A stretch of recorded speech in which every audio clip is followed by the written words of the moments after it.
मैं तो सोच रहा था कि अर्शिया इनकार कर देगी तो मेरी मुश्किल आसान हो जाएगी, मगर उसने तो रजामंदी देकर मुझे मजीद परेशान कर दिया।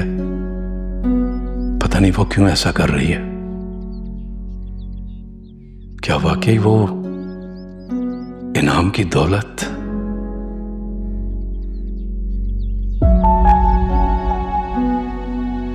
हाय हाय और साहब, तुम यहाँ बैठे हो, दफ्तर नहीं गए? खैरियत है? तबीयत तो ठीक है ना तुम्हारी?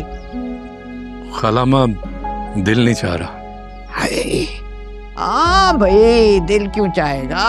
अब सामने नजर आ रहे हैं बंगले, गाड़ियाँ, किस्मत जाग गई है ना। खाला अम्मा सारी जिंदगी मेहनत करके खाया है, किसी के माल पे नजर नहीं रखी। इनाम का फील्ड में जरूर एक बड़ा नाम है, वो मेरी हेल्प कर सकता है, छोटे मोटे ठेकेदार से बड़ा ठेकेदार बना देगा बस। लेकिन इसका ये मतलब नहीं कि मैं काम छोड़ के घर बैठ जाऊं। अरे मेरा ये मतलब थोड़ा ही था। मैं तो ये बताने आई थी कि इनाम से बात हुई थी मेरी। अच्छा, कब और किस सिलसिले में?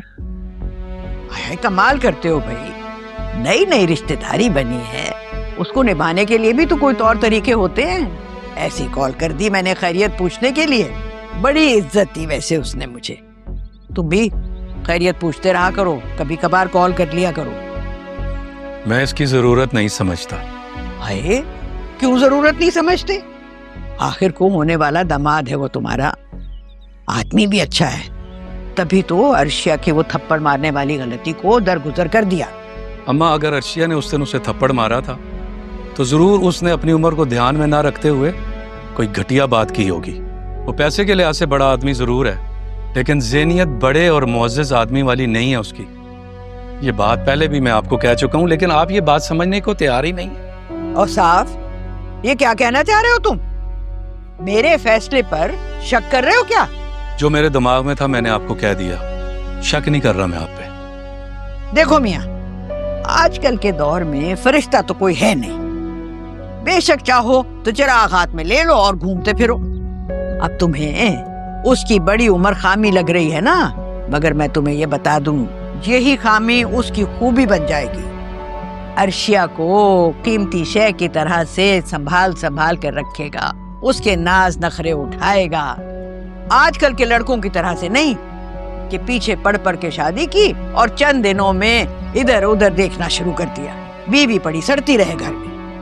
अब मैं कह रही हूँ साहब, मैंने इनाम को जुबान दे दी है, अब तुम मुझे शर्मिंदा मत करवाना भैया। और एक बड़े आदमी की अना को ठेस पहुंचाकर अपने लिए और अपनी बेटी के लिए मुसीबत मत मोल ले लेना।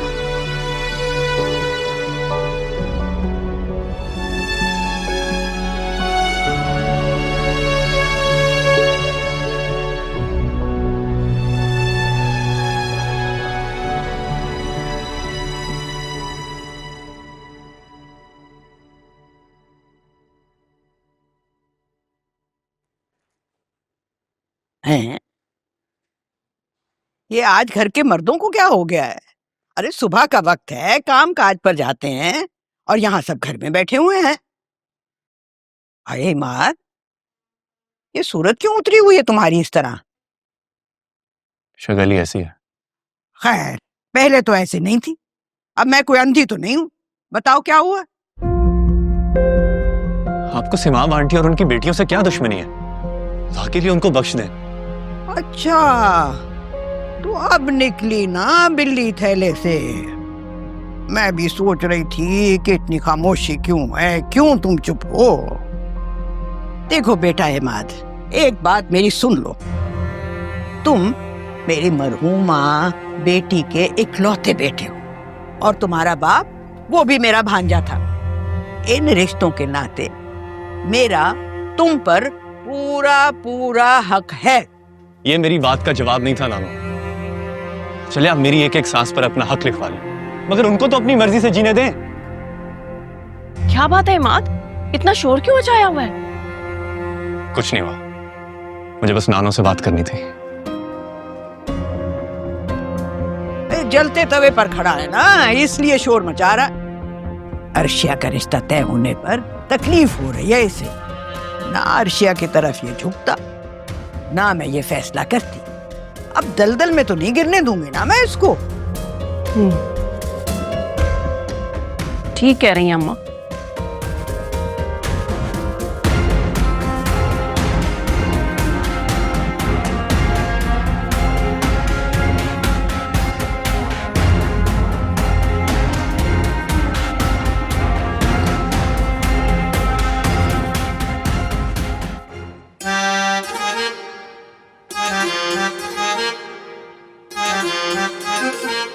अर्शी, जी जी अम्मी, अभी नाश्ता शुरू किया, आ रही हूँ। अरे भाई अनुशी को देखो तैयार हुई या नहीं। नाश्ते के लिए आ जाए वरना तो लेट हो जाएगी।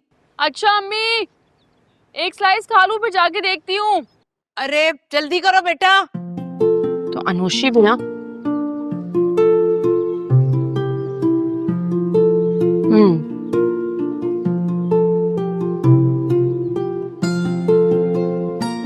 अनुषी उठ जाओ, कब से अम्मी बुला रही है नाश्ते।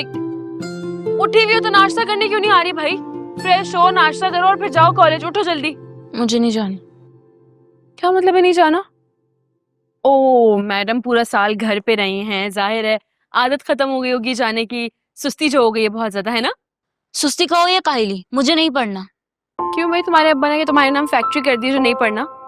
बात सुनो मेरी, हम जैसी जो लड़कियां होती है ना, जिनके सर पे बाप भाई का साया नहीं होता, उनको अपने पैरों पे खुद खड़े होना होता है। क्या ही फायदा इतनी मेहनत करने का, जब पापा ने आके एक दिन ऐलान करना है कि मैंने सिर्फ और सिर्फ अपनी मर्जी से फलां से तुम्हारा रिश्ता तय कर दिया और अब रुखसती की तैयारी कर लो। ओ अनुषी, तुम इन बातों को क्यों सर पे सवार कर रही हो? मेरी बात सुनो, पढ़ना तो फिर भी है ना उस सिचुएशन में भी। पापा को उनका काम करने दो, तुम अपना काम तो करो। मैंने कह दिया ना मुझे नहीं पढ़ना। अनुषी इतनी जिद्दी कब से हो गई हो? जब से तुम्हें हालात के आगे हथियार डालते देखा है। अर्शी, तुम मेरा हौसला थी, मेरा फख्र थी। तुमने एक गलत फैसले के आगे हार मान के मेरा मान ही तोड़ दिया, या फिर ये कह लो कि मुझे ही तोड़ दिया। कम से कम अपनी मोहब्बत का ये ख्याल कर लेती कि एक इंसान तुमसे कितनी मोहब्बत करता है।